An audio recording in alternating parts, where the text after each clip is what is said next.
My name is Klaasmeyer.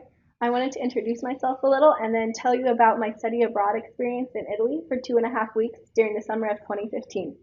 And I've included some pictures in the PowerPoint, but they don't really go along with what I'm saying. They're just to give you a better picture of where I was and what I saw. So I'm a civil engineering student. I grew up a couple miles outside of Burr, Nebraska, which is a teeny tiny town with a population of 57 people about 45 minutes away from here.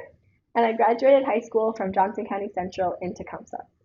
I had completed my first year at UNL before I went on the faculty-led Italy engineering. It was a 3-credit course on architecture.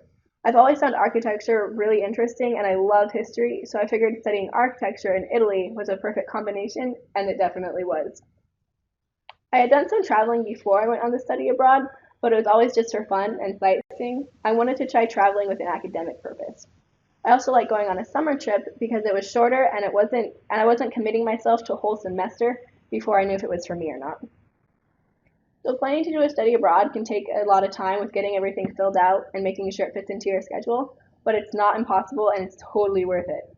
I received 3 credit hours for this trip. It covered engineering 490 and took care of my ACE 9 requirement.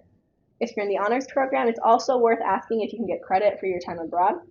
And as for financing the trip, you can use scholarships that you have from the university, such as the Regency if you have it, but just make sure that you have checked that you want it to apply to any summer sessions that you take. And I also received study abroad scholarships. There's a lot of those offered and they're really easy to fill out. Most of them just require one common application, but I do encourage you to apply for the few others that require a separate application, as that's where I got most of my scholarships. So this trip gave me more insight onto the Italian culture.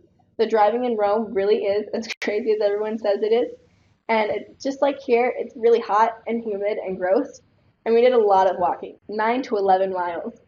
And so with all that walking, I learned to really appreciate our air conditioning because that's something that some places in Italy lack, including the hotels.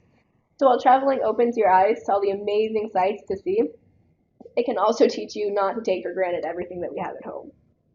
So our trip started in Rome, and our classroom consisted of the famous sites, the ancient ruins, cathedrals, monuments, etc. And our professor, Dr. Adomish from UNO, would give us our lectures at these sites.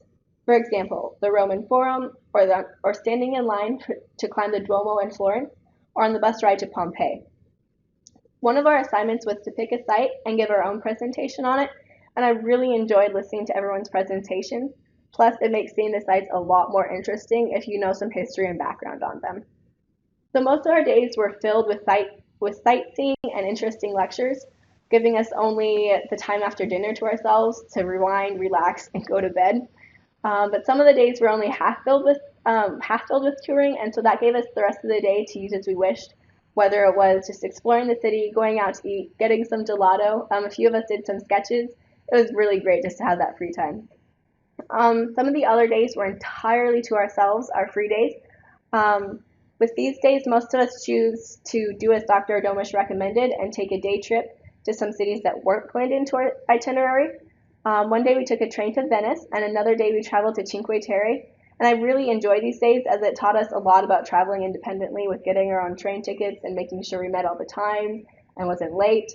So I think this trip had a really great balance between the guidance and group activities, along with the freedom and independence to explore as we wished. It really gave us confidence as traveling abroad, which is something that I think is really important. So I had a great time on this trip. It was amazing. There were some kids on the trip who had never traveled outside of the US, had hardly done any traveling at all, and they still had a fabulous time and keep saying how they need to keep traveling. So even if you haven't done much traveling, I guarantee you'll love it. It was great. So yeah, I had a great time and it was the highlight of my summer.